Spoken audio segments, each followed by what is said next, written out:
Let me ask you a question. Did you know that you can have fresh tomato sauce in the middle of winter from tomatoes that you picked in the summer? Well, let me show you how to do that. Let's get in the kitchen and let's make some food to soothe our souls. So I've gotten completely hooked to this pasta dish, and I've made it now several times in the past couple of weeks just because it just brings so much comfort to my soul.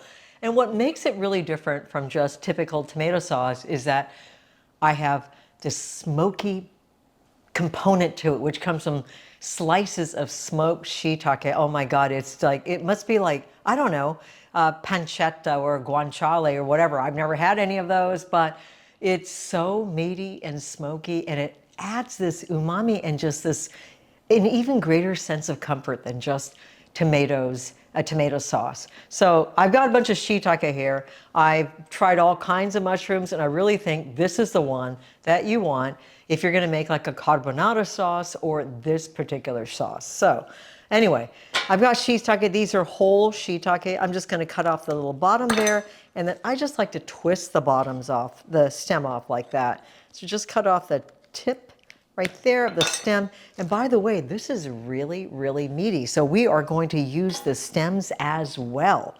So I'm going to fill up my pan, and I'm going to drizzle some olive oil on it, sprinkle them generously with salt, and then we're just going to toss it, and into the smoker it goes. Now, I am using a stovetop smoker that I got online for 50 bucks or something. But if you don't have one, you can just use a good pot with a tight fitting lid and just kind of put a steamer basket in it or another dish, and you can just use pretty much anything. Here's a Dutch oven that I sometimes use for smoking as well by placing a dish in it. I've got some smoking chips here, so it's just little bits of wood, and this goes right into the bottom of my smoker. So if you're using a Dutch oven or a pot, do the same thing. So if you're not using a smoker and you're using a Dutch oven or a pot, make sure it's not your prettiest one, because it's all going to get blackened like this from smoke. So make that your designated smoking pot. All right, in goes the mushrooms, and I'm going to put the lid on. Now, because this was damaged in transit, there is a little space from which the smoke escapes. So I always have to put the Dutch oven on top. And we're going to smoke the shiitake mushrooms for about 25 to 30 minutes. Okay, so here you go. In the summertime, people plant these beautiful tomato plants, and then they don't know what to do with them. They harvest them, and then they can them or put them in jars to save for the winter. But one year I had such an abundance, I just didn't know what to do, and I was too lazy, and I just stuck them in the freezer, and guess what? That is how you capture the flavor of summertime. The entire whole tomato, you just stick it in the freezer in a bag, and you just forget about it, and then when you want to use it, this is what you do. I've got some hot water here, and I'm just going to soak it in the hot water for a minute, and that will pull the skin off the tomato. So that has softened up the tomato on the exterior just enough that I can get rid of the skins, which, you know, I oftentimes in the summertime will include in my tomato sauce, but I don't really want them. So I'm gonna just take these off. You can also do this under running hot water, and this way you don't have to bother with canning. And you know, I honestly feel like canning just changes the flavor of the tomatoes anyway. Okay, of course they're still frozen, but they are not impossible. We'll just pick that one up. They're not impossible to cut through, but if you don't want to cut through them right now, you can just throw them into the pot completely frozen or whole, and you can, you know, kind of take them out later. So I'm not going to bother cutting them super small. They're going to break down in the pot. I just want to remove the stem if the stem has not come off.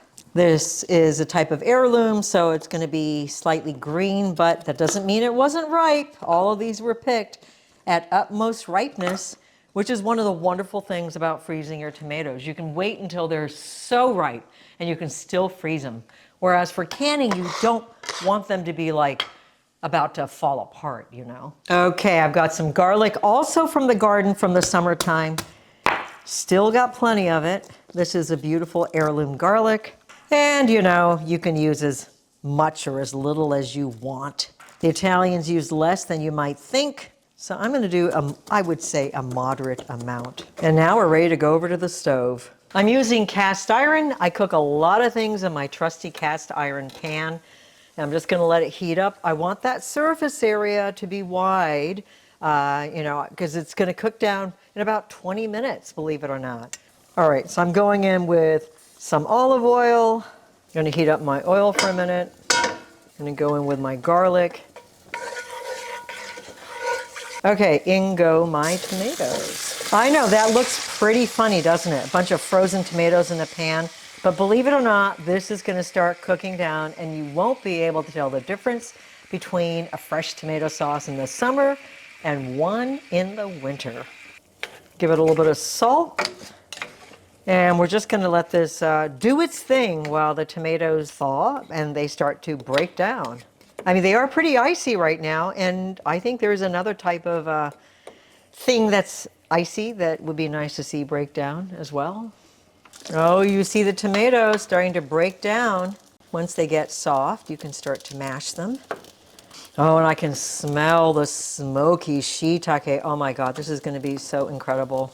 I haven't had this for a few days, so I'm already missing it. Okay, so I made this now several times in the last couple of weeks, and I have my daughter's friend who comes over for leftovers, because I always have leftovers, and I had a little bit of this leftover, and I didn't want to share it with him. But I'm sharing it with you now, and maybe next time I'll share it with him. Oh, it's reducing even more. Look at that. I'm just smashing down the tomatoes.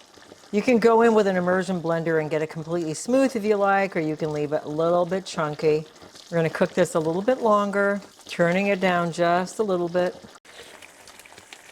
Oh my God, it's so ridiculously sweet. Just like, well, the tomatoes are picked at the height of summer, and I've captured all the flavors right here. All right, but you look at that. Oh my gosh. That looks so delicious, and it is. I'm just gonna go in with a dash more of olive oil and pinch more salt. Just a little bit of texture, not too much. I'm gonna turn this off now. And it's been about 20 minutes, and now I'm gonna check on the shiitake mushrooms. I can smell the smoke, yes I can. It's smoky in here. Oh my God, look at those mushrooms. So this is about 30 minutes. I probably let it go a couple of minutes too long because I burnt some of them. So stick to about 20. And now we're gonna cook some pasta. We're gonna slice these up and put it into the tomato sauce. Okay, now we're ready to put it all together. I took a little bit of the tomato sauce out and reserved it for another occasion. And here's my pasta. It's coming right out of the pot. I'm not draining it. It goes right into my sauce like this. A little bit of pasta water sticking to it, not a problem at all. So you can forget the colander, you don't need that. And of course my pasta was very, very al dente. The little bite in the middle because it's gonna continue cooking in the sauce for a minute. Okay, and now in goes my smoked shiitake. Let me get a bite of that sweet tomato sauce, a little bit of smoky, rich shiitake. Oh my God, it is such a flavor bomb. And that is done. Oh my God, I can smell the sweetness of the tomatoes, the smokiness of the shiitake, and I'm just gonna have to help myself. Don't mind if I do. That's a big bite.